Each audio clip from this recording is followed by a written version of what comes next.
নমস্কাৰ স্বাগতম জনাইছো এয়া হল লাইভ আৱাৰ আৰু ষ্টুডিঅত মই প্ৰাঞ্জল প্ৰতিম হাজৰিকা প্ৰথমটো খবৰ সামৰণি পৰিল ৫টা সমষ্টিৰ উপনিৰ্বাচনৰ ভোট গ্ৰহণ এই ৫ সমষ্টিত ৭৩.৩৮% ভোটদান সম্পন্ন হয় গোসাইগাঁও সমষ্টিত ৭৭.৩৭% ভোটদান সম্পন্ন হয় ভবানীপুৰ সমষ্টিত ভোটদানৰ হাৰ ৭৮%। তামুলপুৰ সমষ্টিত ৬৭.৮৮% ভোটাধিকাৰ সাব্যস্ত কৰে ভোটদাতাই মৰিয়নিত ভোটদানৰ হাৰ ৬৯.৮১%। ইফালে থাওৰাত ৭৫.০৭% ভোটদান সম্পন্ন হয় ইভিএমত বন্দী হল ৫ সমষ্টিৰ ৩১ গৰাকী প্ৰাৰ্থীৰ ৰাজনৈতিক ভাগ্য কটকটীয়া নিৰাপত্তাৰ মাজত ষ্ট্ৰং ৰুমত জমা দিয়া হয় ইভিএমসমূহ নিশাৰ ভাগতেই ষ্ট্ৰং ৰুমলৈ এনেধৰণে লৈ যোৱা হয় ইভিএমসমূহ ২ নৱেম্বৰত ঘোষণা কৰা হ'ব ফলাফল।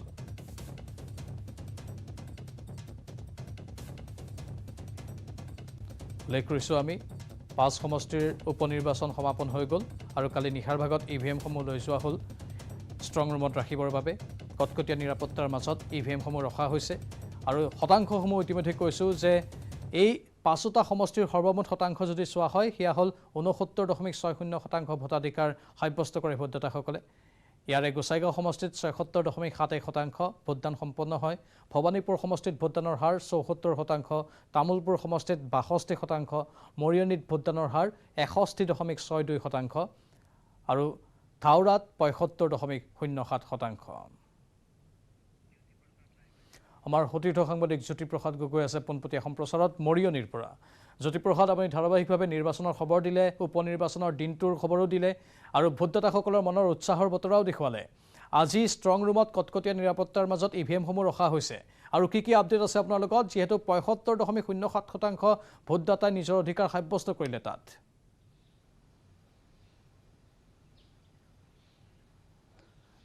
চাওক, এটা কথা ক'ব লাগিব যে যি মৰিয়নি নিৰ্বাচনৰ যি উল্লেখনীয় দিশ বুলি এটা কথা ক'ব পাৰি যে ইয়াৰ আজি ভোটদানৰ হাৰ অতি এইবাৰ কম দেখিবলৈ পোৱা গ'ল। যিহেতু যোৱা নিৰ্বাচনত বিধানসভা নিৰ্বাচনত ইয়াত ৭৫% যি ভোটদান হৈছিলে, কিন্তু তাৰ বিপৰীতে কিন্তু কালি খুব যি ভোটদানৰ হাৰ খুব কম দেখিবলৈ পোৱা গ'ল। যিহেতু কালি ৬৯.৮১% ভোটদান ইয়াত হৈছে। আচলতে এই যি ভোটদানৰ হাৰ কমে আচলতে কাৰ বাবে কি ইংগিত বহন কৰিছে অতিকৈ এতিয়া লক্ষণীয় বিষয় হৈ পৰিছে। যিহেতু ইয়াত যি বিজেপিৰ যি আগ্ৰাহী ইয়াত নিৰ্বাচনী প্ৰচাৰ আছিলে, মুখ্যমন্ত্ৰী নিজে ইয়াত ৯খনকৈ সভা আয়োজন কৰিছিলে, সমগ্ৰ যি দিছপুৰ উঠি আহিছিলে, মিনি দিছপুৰ দৰে পৰিৱেশৰ সৃষ্টি হৈছিলে। কিন্তু তাৰ বিপৰীতে ভোটাৰসকলৰ মাজত কিন্তু যি উৎসাহ দেখিবলৈ পাব লাগিছিলে, কিন্তু তেনেকুৱা ধৰণৰ উৎসাহ দেখিবলৈ পোৱা নগ'ল। আপুনি বাগিচালৈও কালি মন কৰিছিলোঁ, বাগিচা ভোটাৰসকলৰ যি ধৰণৰ উৎসাহ হ'ব লাগিছিলে, তেওঁলোকে ভোটদানৰ যি আচলতে তেওঁলোকে আগতে যিহেতু যথেষ্ট উৎসাহেৰে ওলাই আহিছিলে, কিন্তু কালি সেই পৰিৱেশ আমি দেখিবলৈ নাপালোঁ। ঠিক সেইদৰে গ্ৰামাঞ্চলৰ ভোটাৰসকলো ওলাই নাহিলে। নগৰৰ যি অঞ্চলত 67% আপোনাৰ যি ভোটদান হাৰ হৈছে, শতাংশ ভোটদান হ'ল যি মৰিয়নি নগৰত, যাত যিহেতু তাত প্ৰায় ১৮,০০০ ভোট আছে। ঠিক সেইদৰে বাগিচা অঞ্চলতো ভোটদানৰ হাৰটো যথেষ্ট কম, পূৰ্বতকৈ যথেষ্ট কম। এনে সময়তে আচলতে এই ভোটদানৰ হাৰে কম হোৱাৰ যি ইংগিত, এইটোৱে আচলতে কি বহন কৰিব তাক লৈ এতিয়া চিন্তিত হৈ পৰা দেখিবলৈ পোৱা গৈছে। যিহেতু এটা কথা ক'ব লাগিব যে বাগিচা অঞ্চলত যথেষ্ট পৰিমাণে বিজেপি এটা সবল ভূমিকা আছিলে। যি ৰূপজ্যোতি কুৰ্মীয়ে হওক বা মুখ্যমন্ত্ৰী হিমন্ত বিশ্ব শৰ্মাই বাগিচা ভোটাৰক লৈ পিনি ইয়াত যথেষ্ট তেওঁলোকে এখন টাৰ্ম কাৰ্ড খেলিছিলে, যে উন্নয়নৰ যিখন টাৰ্ম কাৰ্ড খেলিছিলে, সেই কিন্তু যেনেধৰণে বাগিচা লোকসকলে আশা কৰিছিলে বা যি ধৰণে হেৰি কৰিছে, ক'ৰবাত হয়তো অনীহা এটা প্ৰকাশ কৰিছে। যিহেতু মৰিয়নিৰ সমগ্ৰ পৰিৱেশ দেখিছে, যিহেতু এটা কথা ক'ব লাগিব যে গ্ৰামাঞ্চলৰ লোকসকলৰ মাজত ৰূপজ্যোতি কুৰ্মীৰ বিৰুদ্ধে এটা আমি খুব দেখিবলৈ পাইছিলোঁ, যে যিটো এটা ৰূপজ্যোতি কুৰ্মীৰ যিবোৰ কৰ্মকাণ্ড, বিজেপি গমনৰ, এই সমগ্ৰ বিষয়বস্তুলৈ গ্ৰামাঞ্চলৰ লোকসকলৰ মাজত এটা খুব দেখিছিলোঁ। তাৰে কিছু সংখ্যক বাগিচা লোকেও কিন্তু ৰূপজ্যোতি কুৰ্মীৰ প্ৰতি খুব প্ৰকাশ কৰিছিলে। কিন্তু সেই যিসকল ক্ষোভিত হৈ থকা লোকসকলে কিন্তু ভোটদান কৰিবলৈ আহিল নে নাহিল বা কেনেকুৱা ধৰণৰ লোকসকলে এইবাৰ ভোটাধিকাৰ সাব্যস্ত কৰিলে তাক বৰ্তমান স্পষ্ট নাই হোৱা যদিও, কিন্তু এই যি ভোটদানৰ হাৰ কমে আচলতে এটা বেয়া ইংগিত বহন কৰিছে বুলি ক'ব পাৰি। যিহেতু গণতান্ত্ৰিক ব্যৱস্থাৰ প্ৰতি যিহেতু মানুহৰ যি অনীহা প্ৰকাশ কৰাৰ এটা ইংগিত পালোঁ। কাৰণ কালি প্ৰতিটো আমি চেণ্টাৰ গৈছোঁ, যেতিয়া আমি গ্ৰামাঞ্চলৰ অঞ্চলবিলাকলৈ গৈছোঁ, বাগিচা অঞ্চললৈ গৈছোঁ, খুব সেৰেঙা। যিকোনো মানুহে কৈছে যে আমি পূৰ্বতে ভোট দিবলৈ যাওঁতে আমি ৰ'বলগীয়া হয়, কিন্তু এইবাৰ আমি গৈ পিনি ভোটটো দি আহিব পাৰিছোঁ। সাধাৰণতে উপনিৰ্বাচনত এনে পৰিৱেশ দেখিবলৈ পোৱা যায়, কিন্তু এইবাৰ ভবা হৈছিল অলপ ব্যতিক্ৰম হ'ব কাৰণ ব্যাপক ৰূপত প্ৰচাৰ সভা আয়োজন কৰা হৈছিল য'ত মুখ্যমন্ত্ৰীয়ে নিজেই গৈ অংশগ্ৰহণ কৰিছিল কিন্তু যি কি নহওক এইবাৰ ভোটদানৰ হাৰ যিহেতু তাত কম আমি 70% ওপৰত হ'ব বুলি ভাবিছিলোঁ কিন্তু আপুনি কৈছে যে 67% হৈছে সৰ্বমুঠ তাত মৰিয়নিত ভোটদানৰ হাৰ আৰু দেখিবলৈ পোৱা যায় যেতিয়াই ভোটদানৰ হাৰ কম হয় তেতিয়াই কিন্তু শাসকীয় পক্ষৰ সুবিধা হয় বা যিটো দল চৰকাৰ থাকে তেওঁলোকৰ সুবিধা হয় মৰিয়নিত সেইটোৱে হ'বলৈ গৈ আছে নেকি ৰূপজ্যোতি কৰ্মীৰ লাভ হ'ব ভোটদান কম হোৱাৰ ফলত নিশ্চয়কৈ চাওক ইয়াত কথাটো নিশ্চয়কৈ আমি এটা কথা ক'ব পাৰোঁ যে গ্ৰামাঞ্চলৰ ভোটখিনি যিহেতু গ্ৰামাঞ্চলত বাগিচাতকৈ গ্ৰামাঞ্চলৰ ভোটৰ হাৰটো যথেষ্ট কম তাত যিহেতু গ্ৰামাঞ্চলৰ লোকসকল বাগিচা লোকসকলতকৈ যথেষ্ট সচেতন কিন্তু বাগিচা লোকসকল যিহেতু ভোটদান কৰিবলৈ আহিছে গ্ৰামাঞ্চলতকৈ বেছি ওলাই আহিছে এই ক্ষেত্ৰত কিন্তু ৰূপজ্যোতি কৰ্মী যথেষ্ট ইয়াত সম্ভাৱনীয়তা আছে কিন্তু এই মুহূৰ্তত কৈ দিব নোৱাৰি যে আচলতে আমি পোনপটীয়াকৈ কৈ দিব নোৱাৰোঁ যে এইজনে জয়ী হ'ব বুলি ক'ব নোৱাৰোঁ কিন্তু এইটো মুহূৰ্তত এটা কথা ক'ব পাৰি যে ৰূপজ্যোতি কৰ্মী যথেষ্ট সম্ভাৱনীয়তা আমি ইয়াত দেখিবলৈ পাইছোঁ আমি কাৰণ কালি যেতিয়া পৰ্যালোচনা কৰিছোঁ তেতিয়া পৰ্যালোচনাত আমি বাৰে বাৰে আচলতে উলিয়াব পৰা নাই যে আচলতে কোনে ইয়াত আচলতে শেষ হাঁহি মাৰিব কিন্তু সম্ভাৱনাটো দেখিবলৈ পোৱা গৈছে যে আচলতে ৰূপজ্যোতি কৰ্মী শেষ হাঁহি মৰাৰ পূৰ্ণ সম্ভাৱনা আছে যিহেতু বিৰোধী ভোট ভৰাজন সাংঘাতিক ৰূপত দেখিবলৈ পোৱা গৈছে গ্ৰামাঞ্চলতে হওক বা বাগিচা অঞ্চলতে হওক যিহেতু আৰু এটা ইয়াত এটা আমি কালি এটা কথা অতিকৈ মন কৰিলোঁ যিহেতু 4টাকৈ বিধানসভা নিৰ্বাচনত ইয়াৰ যিসকল ভোটাৰ আছিলে বাগিচা ভোটাৰ আছিলে তেওঁলোকে ৰূপজ্যোতি কৰ্মীক ভোটদান কৰি আহিছিলে হাতত ভোটদান কৰিছিলে কালি কিছু লোকে এনেকুৱা ধৰণৰ মন্তব্য কৈছে যে আমি ৰূপজ্যোতিকে ভোট দিছোঁ মানে হাতত দিছোঁ সেই ধৰণৰ কথা কৈছে যে ফুলত দিলেতো ৰূপজ্যোতিয়ে নাপাব এই ধৰণৰ কথা তেওঁলোকে অতি উল্লেখ কৰিছে সেই ভোটৰ হাৰটো কিমান হ'ব তাৰো এটা উল্লেখনীয় দিশ আছে তাৰ উপৰি কিছু অঞ্চলত বাগিচা অঞ্চলৰ মাজত ৰাইজৰ দলে প্ৰভাৱ বিস্তাৰ কৰিবলৈ সক্ষম হৈছিলে আৰু তাৰ উপৰিও কংগ্ৰেছৰো তাত নিজৰ কিছু আৱেগ আছে বা তেওঁলোকৰ কিছু ভোট আছে সেই গোটেই সমগ্ৰ পৰিৱেশটো যদি আমি চাওঁ তেতিয়া এটা কথা ক'ব পাৰি যে ৰূপজ্যোতি কৰ্মী যিহেতু বিজেপি দলৰ এগৰাকী প্ৰাৰ্থী শক্তিশালী প্ৰাৰ্থী তেওঁ যথেষ্ট ইয়াত এটা প্ৰচাৰ অভিযান আছে বাগিচাৰ লোকক প্ৰভাৱিত কৰিবলৈ সক্ষম হৈছিলে ইয়াত হিমন্ত বিশ্ব শৰ্মাও যথেষ্ট ভাল এটা ইয়াত নিৰ্বাচনী প্ৰচাৰ চলাইছিলে এনে মতে যথেষ্ট পোনপটীয়াকৈ নকৰি এটা কথা ক'ব পাৰি যে ৰূপজ্যোতি কৰ্মী ইয়াত সম্ভাৱনা আছে কিন্তু খুব কম ভোটত হয়তো তেওঁ ওলাই যোৱাৰ সম্ভাৱনা আছে শেষ মুহূৰ্তত হয়তো প্ৰায়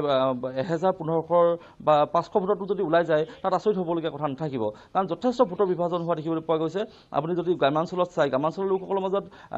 প্ৰায় ৰাইজৰ দলে প্ৰভাৱ বিস্তাৰ কৰিছে কিন্তু গ্ৰামাঞ্চলৰ ভোটৰ সংখ্যাটো কম আৰু ঠিক সেইদৰে বাগিচা অঞ্চলতো বাগিচা অঞ্চলৰ ৰাইজৰ দলে প্ৰভাৱ বিস্তাৰ কৰিব পৰা নাই তাত মাত্ৰ দুটা দলেই তাত প্ৰভাৱ বিস্তাৰ কৰিছে কংগ্ৰেছ আৰু বিজেপি এনে ক্ষেত্ৰত আচলতে সেই হাঁহিটো যে ৰূপজ্যোতি কৰ্মীয়ে মাৰিব বা ৰূপজ্যোতি কৰ্মী যে আগবাঢ়ি যাব তাত আচলতে নুই কৰিব নোৱাৰি প্ৰাঞ্জল নিশ্চয় ধন্যবাদ জনাইছোঁ জ্যোতিপ্ৰসাদ গগৈ এইখিনি তথ্যৰ বাবে এয়া মৰিয়নিৰ পৰা আমি পোনপটীয়া সম্প্ৰচাৰ দেখুৱালোঁ আৰু মৰিয়নিত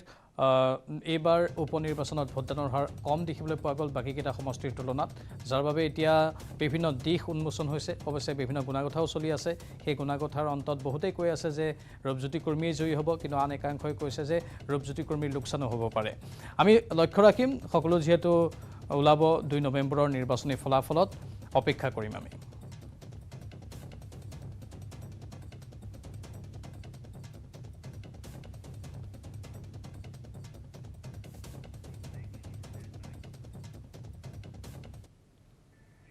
মুছলমান যুৱতী আৰু মহিলাসকলৰ ওপৰত কঠোৰ নীতি নিয়ম জাপি দি অসমতো একাংশ এতিয়া তালিবানৰ দৰে শাসন চলাবলৈ আৰম্ভ কৰাৰ অভিযোগ উত্থাপন হৈছে বুৰখা পৰিধান নকৰা কেন্দ্ৰ কৰি এগৰাকী মুছলমান যুৱতীক অপদস্থ কৰি গটিয়াই ঘৰৰ পৰা উলিয়াই দিয়া এক ঘটনা সংঘটিত হৈছে এইখন অসমতে বুৰখা পৰিধান নকৰি জিন্স পেণ্ট পৰিধান কৰাটোৱে অপৰাধ হ'ল মুছলমান যুৱতীগৰাকীৰ বিশ্বনাথ চাৰিআলিৰ যুৱতীগৰাকীক বুৰখাৰ সলনি জিন্স পেণ্ট পৰিধান কৰাৰ বাবে মানসিকভাৱে হাৰাশাস্তি কৰাৰ লগতে অশ্লীল গালিগালাজ কৰাৰ অভিযোগ উঠিছে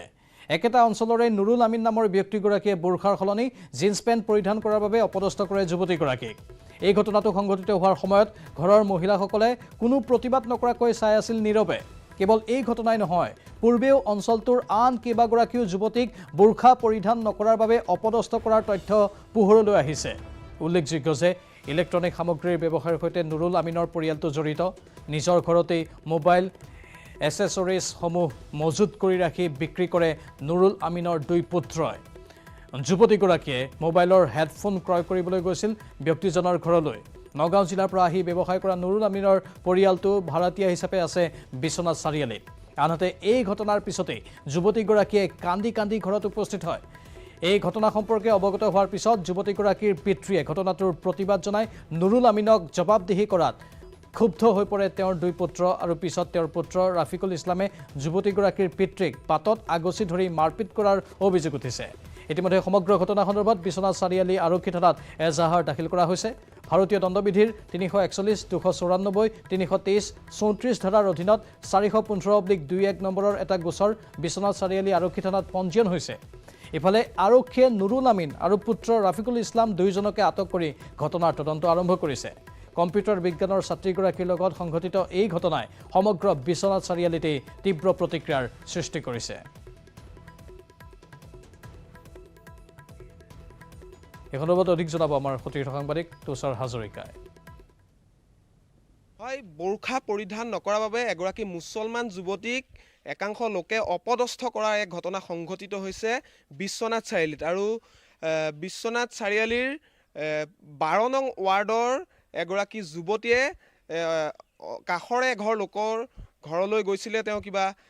হেডফোন কিনিবৰ কাৰণে আৰু সেই সময়তেই সেই ঘৰখনৰ এগৰাকী ব্যক্তিয়ে তেওঁক অপদস্থ কৰাক কেন্দ্ৰ কৰি ইতিমধ্যে সমগ্ৰ ঘটনাই চাঞ্চল্যৰ সৃষ্টি কৰিছে বিশ্বনাথ চাৰিআলি আৰক্ষী থানাত এতিয়া এজাহাৰ দাখিল কৰা হৈছে আৰু যিগৰাকী যুৱতী সেই যুৱতীক এই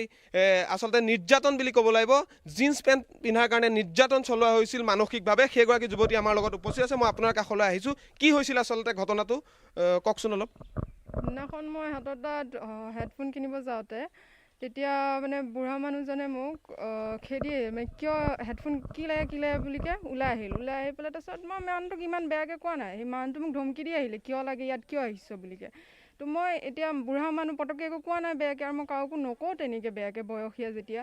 তো মানুহটো তথাপি মোক কৈছে ইয়াৰ পৰা যা তই মোক ধৰিব পৰা নাই তই মোক কিয় ধমকি দি আছে ইমান বেয়াকৈ তো ক'লে যে তই তেখেতৰ নুৰুল আমিন তেওঁৰ নাম তেখেতে ক'লে জিন্স পেণ্ট পিন্ধি ইয়াত নাহিবা মানে পেণ্ট পিন্ধা ছোৱালী তহঁতে ইয়াৰ পৰা যা তহঁতৰ মানে কেৰেক্টাৰলেছ মোৰ ঘৰৰ বোৱাৰী আছে নাতিন আছে সিহঁতৰ মাদ্ৰাছাত পঢ়ে সিহঁতৰ বোৰখা পিন্ধি থাকে তো সিহঁতৰ মানে মই বেয়া প্ৰভাৱ এটা দি আছোঁ জিন্স পেণ্ট পিন্ধি পেলাই তো সেইটো কাৰণে মানে মোক ইয়াৰ পৰা যাব লাগে বোৰখা পিন্ধি যাব লাগে মানে তাত মই জিন্স পেণ্ট নহয় বোৰখা পিন্ধি গ'লেহে তাত মই যাব পাৰিম সিহঁতৰ ঘৰত তেনেকুৱা ক'লে তাৰপিছত মই তেওঁক ক'লোঁ মোৰ মা দেউতাই আজিলৈকে মোক একো কোৱা নাই আপুনি হয় কোন মোক এইখিনি ক'বলৈ তেতিয়া কওঁতে মোক কৈছে তহঁতৰ নিচিনা ছোৱালীক এনেকৈ ক'বলৈ মই মানে আৰু কেৰেক্টাৰলেছ বুলি ক'লে মোৰ মানে কেৰেক্টাৰ নাই কাৰণ মই জিন্স পিন্ধাৰ কাৰণে মোৰ কেৰেক্টাৰ নাই মই বেয়া ছোৱালী গ'লে মই ঘৰৰ পৰা মানে ধাক্কা মাৰি দি পেলাই ফিজিকেলি টেষ্ট কৰি পেলাই তেওঁ মোক ঘৰৰ পৰা ওলাই দিলে তো সেইখিনি তেতিয়া ঘৰৰ বোৱাৰীখিনিও চাই আছিল সিহঁতেও ছোৱালী হয় আৰু তেওঁৰ ৱাইফো চাই আছিল কিন্তু এটা মাত নিদিলে আৰু সেইটো সময়ত সন্ধিয়া সময় আছিল কোনো মানুহ নাছিল গাঁৱটোত যে মই কাৰোবাক ক'ম সেইটো কাৰণে অকলে মই নিজে ভয় খাই গ'লোঁ তাতকৈ বেছি আৰু কি হ'ব ধাক্কা মাৰি দিছে মোক পটককৈ যদি কিবা কৰি দিয়ে তো সেইটো কাৰণে মই তাৰ পৰা কান্দি পেলাই ওলাই আহি মই মাক ক'লোঁ যে এনেকুৱা হ'ল মোক এনেকুৱা কৰিলে তেতিয়া মা দেউতাক কওঁতে মা দেউতাক গৈ পেলাই তেওঁক সুধিলে কথাখিনি যে এনেকৈ আপোনালোকে মোৰ ছোৱালীক কিয় ইমান বেয়াকৈ হ'ব আৰু আপোনালোকে টাচ কিয় কৰিব মানে ধাক্কা কিয় মাৰিব তাইক তেতিয়া কওঁতে তেতিয়া সিহঁতে দেউতাক আকৌ ওলটাই মাৰিলে কোনে মাৰিলে দেউতাক তেওঁৰ নুৰুল আমিনৰ ল'ৰাহঁতে মাৰিলে মানে তেওঁৰ ৰফিকুল ইছলাম আৰু শ্বহীদুল ইছলাম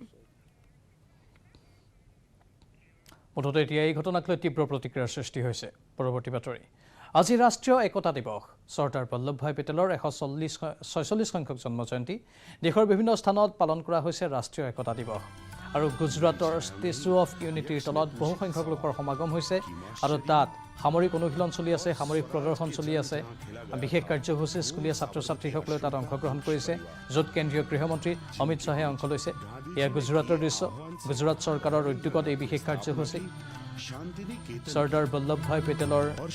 যিটো মূৰ্তি আছে তাৰ তলত বহু লোক সমবেত হৈছে যাক ষ্টেচু অফ ইউনিটি বুলিও কোৱা হয় সমগ্ৰ দেশত একতাৰ এনাজৰী কটকটীয়া কৰাৰ বাবে এই ৰাষ্ট্ৰীয় একতা দিৱসৰ আয়োজন কৰা হৈছে আৰু চৰ্দাৰ বল্লভভাই পেটেলৰ জন্ম জয়ন্তীৰ লগত সংগতি ৰাখি এই কাৰ্যসূচীৰ আয়োজন কৰা হয় গুজৰাটত এয়া তাৰেই কিছু অংশ উদযাপন কৰা হৈছে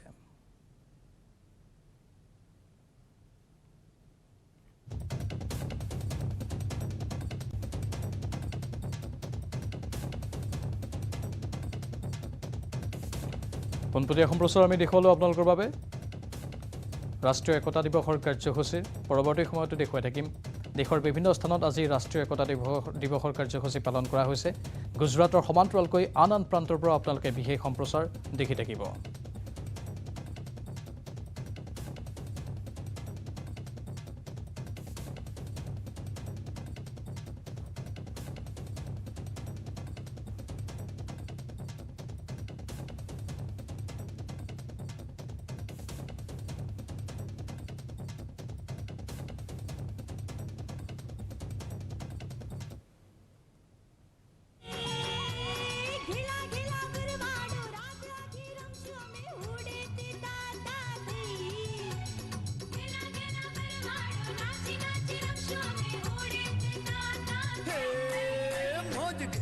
भरवा डोड़ रे होड़ा मत में ए जामशो के नहीं मौज खेली भरवा डोड़ रे होड़ा मत में जामशो के आज नहीं।